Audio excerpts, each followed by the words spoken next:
Hi viewers, welcome to our channel. ప్రస్తుతం మనతో పాటు సీనియర్ జర్నలిస్ట్ దాము బాలా సార్ వారితో మాట్లాడుతున్నాం. నమస్కారం సార్. సార్, కలకత్తాలో ఒక జూనియర్ డాక్టర్ పైన జరిగిన అత్యాచారం ఇప్పుడు దేశవ్యాప్తంగా కూడా సంచలనంగా మారింది సార్. చాలా మంది అందరూ వచ్చి కూడా బయటకు ఖండించడం చూస్తున్నాం సార్. అసలు ఏం జరిగింది ఈ ఇష్యూలో, మరి దీని గురించి ఏం చెప్తారు సార్? ఇది ఇప్పుడు దేశవ్యాప్తంగా లక్షలాది మంది మెడికల్ స్టూడెంట్స్ కావచ్చు, డాక్టర్లు కావచ్చు, జూనియర్ డాక్టర్లు కావచ్చు, వీళ్ళు ఆందోళన చేస్తున్నారు. ఇది కలకత్తా ఇష్యూ కాకుండా దేశవ్యాప్తంగా అయిపోయింది. మన తెలంగాణలో కూడా డాక్టర్లు దీనికి మద్దతుగా నిన్న ఆందోళనకు దిగారు. సో అసలు ఏం జరిగింది ఈ సంఘటన? ఇంతగా దేశాన్ని కుదిపేసిన సంఘటన ఈ మధ్యకాలంలో లేదు. నిర్భయ ఇన్సిడెంట్ తర్వాత ఇది దేశవ్యాప్తంగా అంత పెద్ద సంచలనాన్ని క్రియేట్ చేసింది. ఏం జరిగిందని చూస్తే గురువారం నైట్ అంటే ఎర్లీ అవర్స్లో ఒక అక్కడ మెడికల్ కాలేజీ ఆర్జీ కర్ అంటారు, ఆర్జీ కర్ మెడికల్ హాస్పిటల్. అది వెరీ వెరీ పాపులర్ అనమాట. వెస్ట్ బెంగాల్లో అది ఒక famous hospital come college. So అందులో ఒక పీజీ స్టూడెంట్, ఆమె సెకండ్ ఇయర్ పీజీ బీడీఎస్ చేస్తుంది. అక్కడ ఎమర్జెన్సీ వార్డులో చెస్ట్ హాస్పిటల్ ఉంది. ఆ చెస్ట్ దీంట్లో ఆమె గత 36 గంటల నుంచి డ్యూటీ చేస్తుంది. అక్కడే పడుకోవడం అక్కడే చేస్తుంది. సో గురువారం రాత్రి ఆమె ఫ్రెండ్స్తో కలిసి భోజనం చేసింది. దాని తర్వాత 11 గంటల ప్రాంతంలో అమ్మ నాన్నతో ఫోన్లో మాట్లాడింది. దాని తర్వాత ఒలింపిక్స్ చూసింది. ఒలింపిక్స్లో నీరజ్ చోప్రా జావలిన్ త్రో అది చూసి దాదాపు 2:30 గంటలు అర్లీ మార్నింగ్ అంటే లేట్ నైట్ 2:30 ప్రాంతంలో ఆమె అక్కడున్న సెమినార్ హాల్లోకి వెళ్ళి బ్లూ దుప్పటి కింద పరిచి రెడ్ దుప్పటి కప్పుకొని పడుకుంది. వీళ్ళ ఫ్రెండ్స్ వెళ్ళిపోయారు. 4గురితో కలిసి ఆమె డిన్నర్ చేసింది తన కొలీగ్స్తో. అయిపోయినాక చూస్తే మార్నింగ్ 7:30కి అక్కడ డ్యూటీలో ఉన్న వాళ్ళు ఎవరో వచ్చి చూస్తే ఆమె అతి దారుణమైన కండిషన్లో చనిపోయింది. రక్తం ఉంది, ఆమె కళ్ళు అద్దాలు పగిలిపోయినాయి, గందరగోళంగా ఉంది. సో అది ఒక్కసారిగా వైరల్ అయింది. అయితే అసిస్టెంట్ సూపరింటెండెంట్ ఈ కాలేజీకి వాళ్ళ ఇంట్లో వాళ్ళకి ఫోన్ చేసి మీ అమ్మాయి ఆత్మహత్య చేసుకుందని చెప్పాడు. సో వాళ్ళు పరుగున వచ్చారు. వచ్చిన తర్వాత వాళ్ళకి ఇది ఆత్మహత్య కాదని తెలిసింది. ఈ లోపల పోలీసులు ఎంటర్ అయ్యారు. పోలీసులు పంచనామా అది చేశారు. చేస్తే ఈ అమ్మాయి రేపుకు గురైంది. ఎందుకంటే ఈ అమ్మాయికి కళ్ళల్లో నుంచి నెత్తురు, నోట్లో నుంచి పెదాలు నెత్తురుతో తడిచిపోయినాయి, ముక్కుల్లో నుంచి నెత్తురు, ముఖం అంతా గాయాలు ఉన్నాయి. ఆ తర్వాత బాడీ అంతా కూడా అంటే ఒక చెయ్యి, తర్వాత కాలు, తర్వాత మర్మాంగాలలో కూడా నెత్తురు కారుతుంది. అవన్నీ కూడా గాయాలు ఉన్నాయి. దాన్ని బట్టి ఖచ్చితంగా అత్యాచారం కూడా జరిగింది. అట్లాగే మెడ ఎముక ఇరిగింది. సో దీని తర్వాత అటాప్సీ చేశారు. ఆటాప్సీలో కూడా ఇవన్నీ ఈవెన్ కడుపులో కూడా ఇంటర్నల్ బ్లీడింగ్ అవంతా కూడా అయింది.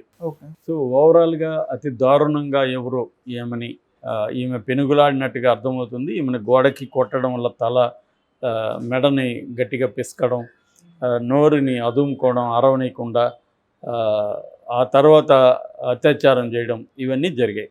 దీంతో ఇది ఒక్కసారిగా మొత్తం ఒక ఉద్రిక్తతలకు దారితీసింది. ఆ కాలేజీ ప్రిన్సిపాల్ సందీప్ ఘోష్ అనే అతను ఈ మీద నెగిటివ్ కామెంట్స్ చేశాడని ఒక ప్రచారం జరిగితే ఇమ్మీడియట్గా బంద్కు పిలిపించారు, ధర్నాకు పిలిపించారు. బయట నుంచి కూడా లెఫ్ట్ విద్యార్థి సంఘాలు అక్కడ ఆర్గనైజ్ అయ్యాయి. వీళ్ళందరూ వచ్చి కూర్చునేసరికి కాలేజీ ప్రిన్సిపాల్ క్షమాపణ చెప్పి రిజైన్ చేశాడు. నా కూతురు లాంటిది, నేను అలాంటి కామెంట్లు చేయలేదు. కొంతమంది నాకు యాంటీగా ఉన్న విద్యార్థులు ఇది క్రియేట్ చేశారు సోషల్ మీడియాలో అనేది ఆయన చెప్పాడు, రిజైన్ చేశాడు. ఒక పోలీసు అధికారి అక్కడ అవుట్ పోస్ట్ ఉంది, అవుట్ పోస్టు పర్యవేక్షించి ఒక పోలీసు అధికారి మీద కూడా విద్యార్థులు డిమాండ్ చేస్తే అతన్ని కూడా సస్పెండ్ చేశారు.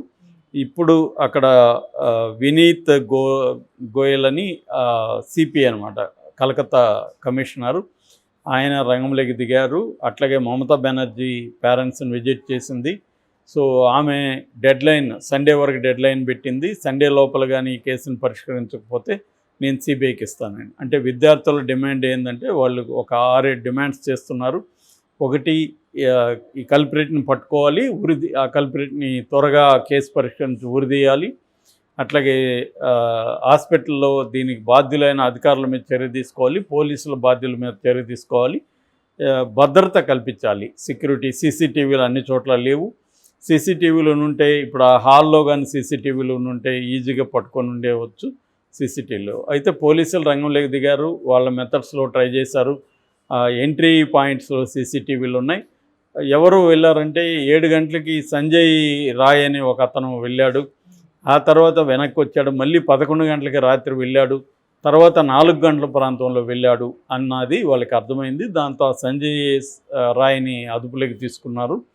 ఇతనే చేసి ఉండే అవకాశం ఉంది. అతను ఎవరంటే అతను ఒక సివిల్ వాలంటీర్ అని చెప్తున్నారు. అంటే పోలీస్ వెల్ఫేర్ దీంట్లో అతను సివిల్ వాలంటీర్గా పనిచేస్తున్నాడు. అందువల్ల అతనికి అవుట్ పోస్ట్తో రెగ్యులర్గా సంబంధాలు ఉన్నాయి. హాస్పిటల్ అన్నీ కూడా అతనికి తెలుసు. రెగ్యులర్గా హాస్పిటల్కి వెళ్ళి లోపలికి వెళ్ళి వస్తుంటాడు. సో అందువల్ల ఇతనే చేసి ఉండే అవకాశం ఉందని అంటున్నారు. అతను కూడా ఒప్పుకున్నాడని కూడా ఒక వార్త వచ్చింది. తర్వాత ఇంకోటి ఏంటంటే బ్లూటూత్ పెట్టుకొని పోయేటప్పుడు వెళ్ళేటప్పుడు మళ్ళీ రిటర్న్ వచ్చినప్పుడు బ్లూటూత్ లేదు. అక్కడ బ్లూటూత్ కూడా ఇరిగి పడిపోయింది. సో అది ఇతందే అనేది ఒక వెర్షను. రెండో వెర్షన్ ఏంటంటే బట్టలు ఇతను అది అత్యాచారం చేసి వచ్చి ఇంట్లో నిద్రపోయాడు. బట్టలని వాష్ చేసేసాడు, బ్లడ్ ఉన్న బట్టల్ని. కానీ షూల మీద రక్తపు మరకలు ఉన్నాయి అనేది వాళ్ళు చెప్తున్నారు. ఇంకోవైపు ఏమో అతను అనుమానితుడే కానీ అతని నిర్ధారణ కాలేదనేది కూడా ఒక వెర్షన్ వస్తుంది ఇప్పటివరకు అయితే.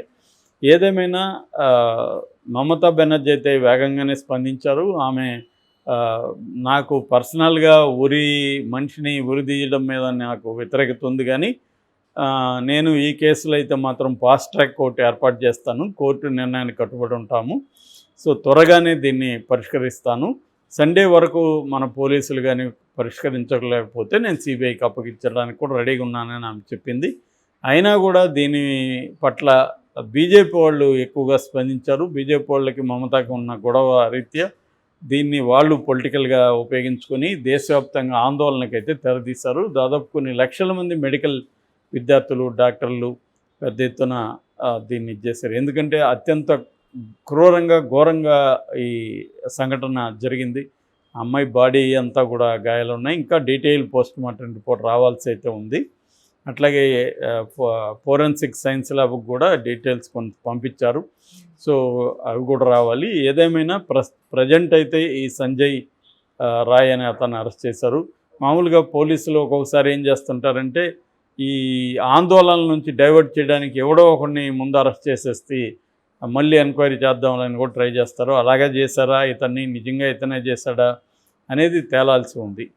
సో ఎందుకంటే వీళ్ళకి అక్కడ సంఘటన జరిగిన ఆ ఎమర్జెన్సీ వార్డులో సీసీ కెమెరాలు సరైనవి లేవు, ఉన్నవి కూడా పనిచేయట్లేదు అని చెప్తున్నారు.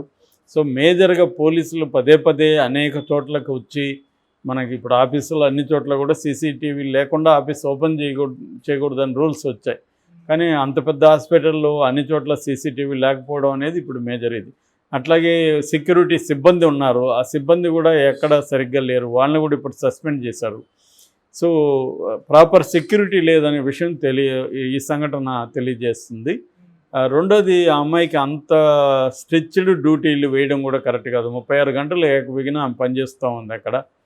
సో దానివల్ల కూడా కంప్లీట్గా ఆమె అలసిపోయి ఉండే అవకాశం ఉంది. సో ఇటువంటివి కూడా ఇప్పుడు బయటకు వస్తున్నాయి. మనకి ఏదన్నా సంఘటన జరిగితే తప్ప అక్కడ ఉన్న ఇర్రెగ్యులారిటీస్ ఏమేమని బయటికి రావు. ఇవన్నీ ఇప్పుడు ఈ సంఘటన వల్ల హాస్పిటల్లో అంత పేరు పొందిన హాస్పిటల్లోనే ఇలాగా జరుగుతున్నాయి అనేది ఇప్పుడు బయటకు వచ్చాయి. దీని నుంచి దేశవ్యాప్తంగా కూడా మెడికల్ హాస్పిటల్లో, కాలేజీల్లో ప్రాపర్ సెక్యూరిటీ మెజర్స్ తీసుకోవాలి. అట్లాగే పనిచేసే డాక్టర్లకి వాళ్ళకి కొంత సెల్ఫ్ డిఫెన్స్లో కూడా ట్రైనింగ్ ఇవ్వాలి, ముఖ్యంగా మహిళలకి. అంటే ఎలా వాళ్ళ దగ్గర రెగ్యులర్గా ఏదన్నా పెప్పర్ స్ప్రే లాంటిది పెట్టుకోవడం, మినిమం సెల్ఫ్ డిఫెన్స్కి సంబంధించిన ట్రైనింగ్ కూడా పార్ట్ అండ్ పార్సల్ చేయాలి అన్న డిమాండ్లు కూడా వస్తున్నాయి. అట్లాగే ప్రాపర్ సెక్యూరిటీ పెట్టాలి అనేది కూడా వస్తుంది. ఇక్కడ అవుట్ పోస్ట్ ఉంది, కానీ దగ్గరికి వెళ్ళి అవుట్ పోస్ట్లో పనిచేసి అతనే చేస్తే ఇంకా వాళ్ళు కూడా అడ్డుకోలేరు కదా. సో అతనే చేస్తుండే పాసిబిలిటీస్ అయితే ఎక్కువ ఉన్నట్టుగా మనకి ఇప్పటివరకు ఉన్న ఇది కనిపిస్తుంది. దీని మీద ఫర్దర్ ఏం జరుగుతుందనేది చూడాలి.